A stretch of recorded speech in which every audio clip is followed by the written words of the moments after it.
Halo, selamat datang di Smam Seven Podcast. Jadi ini kali pertama aku jadi host di podcast ini. Kan biasanya Bu Rufiah ya, jadi sekarang aku gantinya. Oke, jadi hari ini kita kedatangan bintang tamu dari alumni Smam Seven tahun 2019 yang sekarang jadi mahasiswa di Universitas Trunojoyo di jurusan Ilmu Kelautan. Kak Agil Sylvia Asmarani. Halo. Jadi ini kan kakak alumni 2019 ya. Kenapa sih kakak harus milih Smam Seven jadi sekolah SMA kakak? Kan banyak ya. Ada SMA, SMK, terus ada SMA negeri juga. Kenapa kok harus Smam Seven gitu? Kalau boleh cerita sedikit nih ya. Kan banyak siswa-siswa sekarang kan mengimpikan sekolah untuk sekolah negeri, ya kan? Iya. Nah, awalnya sih kakak sih berminat untuk masuk sekolah negeri. Dan kakak sudah melampaui deh saya masuk ke negeri gitu. Tapi orang tua itu ngasih arahan buat sekolah swasta karena kita intinya masih kecil ya. Nah, di situ kita dapat mendidik anak untuk menjadi anak yang berbakti kepada orang tua dengan akhlak yang baik. Nah, sehingga saya disekolahkan di SMA Muhammadiyah 7 Surabaya gitu. Tapi kan banyak sekolah swasta yang lain ya, kayak sekolah Muhammadiyah yang lain. Kenapa kok harus Muhammadiyah 7 gitu? Ada apa sih di Muhammadiyah 7? Paling deket soalnya. Paling deket dari rumah ternyata. Gitu. Kak, di sini waktu sekolah di sini nyaman nggak? Atau pengalaman apa aja sih yang bikin kakak bener-bener betah gitu sekolah di sini? Nyaman banget pakai banget ya. Banget. Karena lingkungan di sini itu nyaman, apalagi guru-guru di sini. Teman-temannya juga care banget sama saya, juga pendidikannya yang diberikan, organisasi di sini juga baik. Terus pengalamannya saya juga banyak di sini gitu. Pengalaman jadi pernah berorganisasi di sini. Ikut IPM juga dong? Iya dong, harus dong. Harus. Jadi kalau sekolah di sini, kalau bisa kita tunjukkan potensi diri kita ya. Ikut IPM dulu jadi apa? Aku ikut IPM itu dari awal kelas 10. Awal kelas 10 itu saya langsung masuk ke sekretaris umum dan lanjut ke tahun berikutnya juga sekretaris umum. Gitu. Tahu IPM itu dari mana? Kan Dari Fortasi. Kan waktu Fortasi jadi dijelaskan jadi ada IPM gitu. Kenapa sih kok tertarik gitu ikut IPM?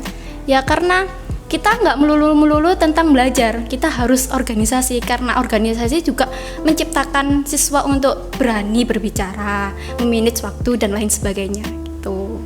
Kan jadi sekretaris umum ya, pasti sibuk kan? Banyak jadi bidang umum, banyak program kerja yang harus terjalankan. Dan juga sebagai siswa juga yang tuntutan harus belajar, harus dapat ilmu, harus dapat nilai yang bagus. Itu gimana sih caranya biar antara organisasi dan belajar itu jadi seimbang gitu, dapat nilai yang bagus juga di organisasi juga aktif? Kalau seimbang sih kita nyeimbangin waktu itu susah emang, ya kan? Iya benar. Tapi kalau kita ngelakuinnya dengan ikhlas pasti akan seimbang. Jadi kita akan tahu mana yang dipentingkan dulu, mana yang enggak. Ketika organisasi ini lagi ada event besar atau event yang lainnya, guru-guru di sini mengizinkan kita untuk udah selesaikan dulu eventnya, enggak apa-apa. Nanti soal ilmu atau tugas nanti bisa di-share-kan lewat grup WA atau yang lainnya gitu. Jadi kalau organisasi itu enggak menghalangi kita buat belajar kok. Di organisasi juga kita belajar di situ gitu. Jadi bener-bener gak keberatan gitu ya. Kita ikut organisasi, kita juga belajar. Gitu pernah capek gak sih? Kayak bener-bener ini di organisasi, lagi di IPM lagi ada banyak acara, terus di pelajaran juga banyak PR. Pernah capek gak? Capek banget, apalagi waktu ada event pensi. Kan kita di terakhir ya dulu ada event pensi di Mas Pen Square. Itu event terbesar kalau aku bilang. Di situ juga banyak ujian, terus kita harus nyimbangin gimana event itu harus berkembang dengan baik. Terus habis itu juga bingung sih antara ini sama ini gimana, tapi kita kan di organisasi kan kita nggak sendiri, kita banyak orang. Makanya itu kita saling support, itu aja. Jadi menurut kakak nggak terganggu gitu ya? Nggak sih. PR banyak nggak apa-apa, tugas organisasi banyak nggak apa-apa. Yang penting ikhlas. Pokoknya inti dari segala sesuatunya itu kita ngelakuin segala sesuatunya harus dilakukan secara ikhlas. niat, ikhlas, itu akan berjalan dengan lancar, ya nggak? Jadi catatannya adalah kalau mau bener-bener fokus di keduanya dan nggak ngerasa capek, harus niat dan ikhlas. Betul. Jadi juga aktif organisasi juga. Apa selain IPM nggak ikut organisasi lain? Atau cuma IPM aja? Aku dulu SMA IPM aja, sempat ke IPM cabang sih sebenarnya. Cabang Mulyorejo? Iya. Oke, luar biasa ternyata. Wow. Jadi kan kakak sekarang masuk di universitas negeri nih. Kakak masuk pakai jalur apa? SNMPTN. Wah, keren, keren luar biasa. Alhamdulillah banget gitu. Kalau aku boleh curhat ya? Ya, curhat aja, nggak apa-apa, santai aja. Curhatnya itu jadi bener-bener pengen nangis gitu. Jadi kan sekarang pandemi, kita Iya. belajarnya nggak di sekolah. Terus kita belajar di rumah, dapat tugas dari rumah, dan nilaiku tuh turun. Gimana ya? Dulu waktu SMP itu punya nilai yang tinggi, sekarang waktu SMA turun, nggak masuk di peringkat 16 besar. Sedih pasti ya. Terus gimana sih cara biar kita bisa naikin lagi semangat gitu? Biar bisa belajar. Nah, kan ini kan di fase pandemi ya, kita diharuskan untuk di rumah terus. Iya, betul sekali. Keluhan siswa mahasiswa itu karena kita belajar di rumah bikin bosan, bikin nggak paham materi, banyak gitu sekali.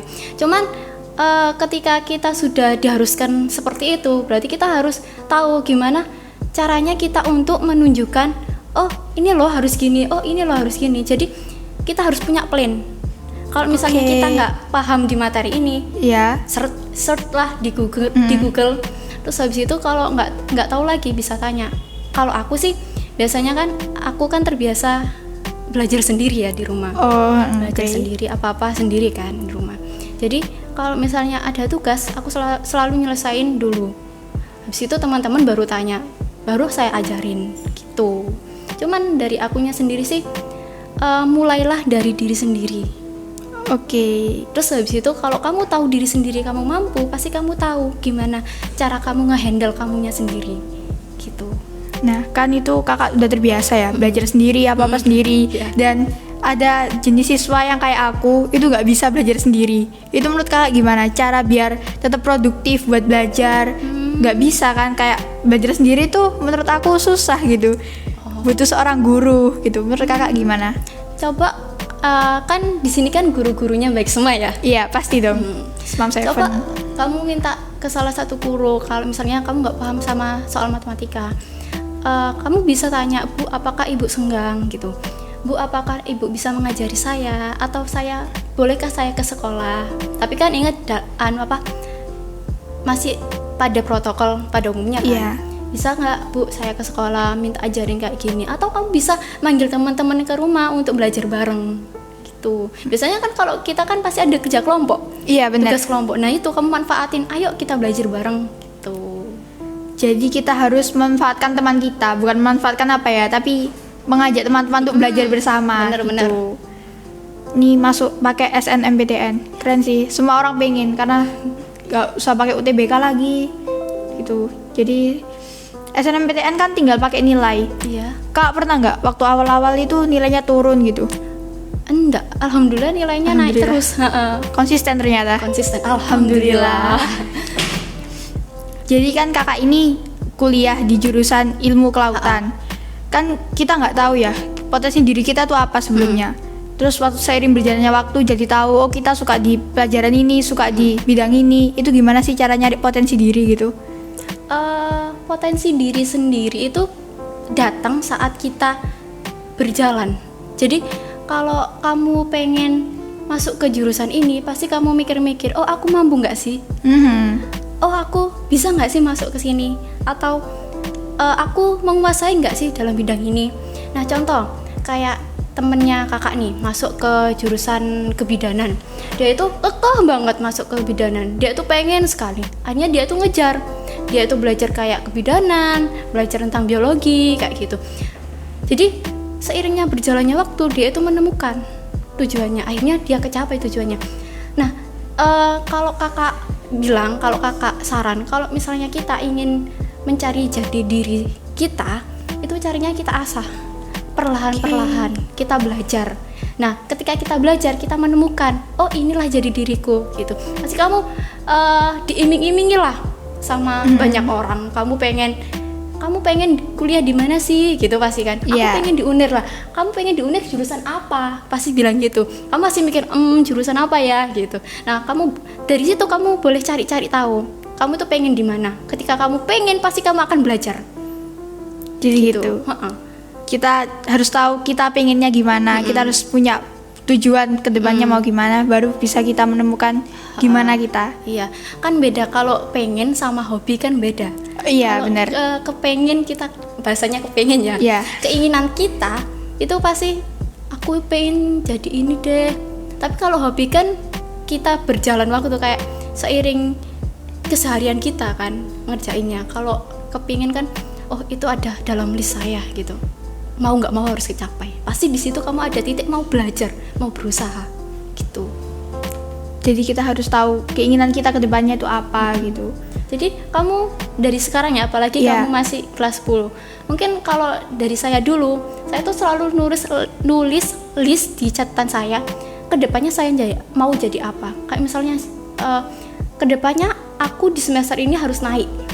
Terus habis itu lalu untuk kedepannya lagi aku pengen masuk ke jurusan ilmu kelautan, gimana pun caranya harus tercapai. Dan alhamdulillah kecapai. Alhamdulillahnya kecapai. Kakak kan ini waktu di SMA ambil jurusan apa? IPA. Pernah salah jurusan nggak sih? Ngerasa salah jurusan? Enggak. Keren. Kamu pernah? Pernah. Jadi awalnya itu aku pengen masuk di IPS karena emang aku suka pelajaran sosial, ekonomi gitu. Terus karena orang tua nyaranin di IPA, ya udah deh IPA aja. Waktu pertama itu aku ngerasa kayak aku ini salah, aku nggak suka kayak gini. Emang aku bisa matematika cuma kayak gak ada sosialnya, gak ada sejarahnya gitu. Bosan juga. Aku bilang lah ke guru BK, dipanggil ke sekolah, ditanya kenapa gini. Terus lama-kelamaan ya udahlah nerima aja. Dan sampai akhirnya ya nilaiku turun tapi nggak apa-apa, aku akan berusaha jadi kakak. Masih kelas 10 aman. Nanti kalau kelas 11, 12 kamu harus naikin semuanya. Amin, insyaallah. Semangat. Nah, kalau menurut kakak sih, kalau salah jurusan atau apalah nggak berpengaruh sih. Karena apa-apa itu tergantung sama proses kita. Kalau misalnya kita nerima dan kita berproses, itu akan mewujudkan suatu impian, kayak suatu tujuan yang baik gitu. Jadi jangan pernah bilang salah sekolah, salah jurusan, salah apa. Itu udah tergantung takdir kamu. Kamu harus di sini, ya sudah jalanin aja. Jadi Allah sudah menetapkan, kita tinggal menjalankan dan kita cari tujuannya benar-benar bisa merubah hidup kita lebih baik ya. Mantap. Ya, bagus. Quote of the day. Nah, masuk pakai SNMPTN. Sekarang kan mau kira-kira awal Ramadan ya, mau ada UTBK. Pesan buat kakak-kakak yang kelas 12 itu apa? Biar semangat. Pokoknya intinya kalau buat adik-adik ya, buat adik-adik di SMA Muhammadiyah 7 untuk UTBK Kak, untuk menjalankan UTBK tetap semangat dan terus belajar dan berdoa, kuncinya itu. Karena aku nggak pernah ngalamin UTBK ya, langsung jebusnya SNMPTN ya masalahnya. Tapi keren, semoga aku bisa ya Allah. Amin. Pokoknya kalau kunci dari SNMPTN itu dalam nilai itu harus konsisten. Misalnya di tahun berikutnya kita turun, tapi tahun berikutnya kamu harus naikin gitu. Terus ketika kita memilih jurusan SNMPTN, kamu cari jurusan yang mana yang memungkinkan untuk masuk. Jangan ngambil jurusan yang paling tinggi. Kayak itu kayak bunuh diri. Iya. Ya kan? Jadi kamu lihat-lihatlah. Kalau misalnya kamu mau ke SNMPTN milih jurusan, lihat dulu mana sih yang memungkinkan untuk saya, peluang saya untuk masuk ke jurusan itu. Tuh. Kalau misalnya nilai 70 masuk ke kedokteran, ya bunuh diri. Gak mungkin. Diri namanya. Yang seimbang-seimbang aja lah gitu. Masalah keterima nggak terima urusannya atas. Oke. Gitu. Pelajaran tersusah menurut kakak waktu di SMA itu apa? Pelajaran kimia. Aku nggak bisa kimia. Terbalik ya, aku fisika. Aku justru malah suka hitung-hitungan ketimbang yang namanya kimia itu. Aku ambil jurusan kelautan itu kan juga menghindari kimia kan. Iya. Ternyata ada kimia. Wow. Malah lebih instan namanya. Aduh, namanya kimia itu subhanallah. aku lebih milih matematika, disuruh ngerjain 100 soal matematika daripada suruh ngerjain 5 soal fisika. Aku nggak mau. Susah. Sebenarnya fisika sama matematika tuh sama. Cuma beda menurutku. Sama aja kan, sama-sama hitung-hitungan. Iya, cuma kalau menurutku ya, fisika itu terlalu ribet, banyak caranya, banyak rumus gini-gini. Kalau matematika masih gampang lah. Kalau menurut saya ya, kalau kamu bisa matematika pasti bisa fisika. Insya Allah, amin ya Allah, semoga. Kan gurunya Pak Yudi, ya kan? Guruku Bukan. Bu Isna. Bu Isna. Fisika? Guru fisika aku Bu Riana. Oh, Bu Riana. Bu Riana, love you. Bu Riana, Bu Isna itu enak loh. Kasih saya nilai yang tinggi ya, Bu. Oh, jangan gitu. Namanya ngerayu itu dong. Oh iya, kakak ini kan ambil jurusan ilmu kelautan. Kenapa sih kakak ambil jurusan ilmu kelautan? Kenapa nggak kayak gizi aja, terus kedokteran, kebidanan? Kan di SMA ini kan kayak kita nggak terlalu belajar gitu tentang ilmu kelautan. Kenapa harus kelautan? Aku milih ilmu kelautan itu karena aku Nilai. pengen dari kecil. Oh bukan, ternyata pengen dari kecil. Jadi orang tua itu ngarahinnya kalau nggak di kelautan perkapalan. Dulu tuh sampai ngejar yang namanya ITS. Akhirnya Mantap. tapi ITS pilihan pertama dan kebuang di pilihan kedua. Terus habis itu karena aku kekeh banget yang namanya pengen masuk jurusan ilmu kelautan, ya aku kejar terus. Nah, kenapa aku memilih ilmu kelautan? Salah satunya yaitu karena sudah pengen dari kecil. Yang kedua karena ilmu kelautan itu jurusan yang anti mainstream. Banyak orang nggak tahu juga. Ya kan, Iya, sih? bener. Kamu baru tahu nggak? Baru tahu Nah, juga. Yang banyak tahu itu kan dokter, Iya. ekonomi dan lain sebagainya. Kalau aku sih pengen yang out of the box, kayak keluar dari zona nyaman. Oke.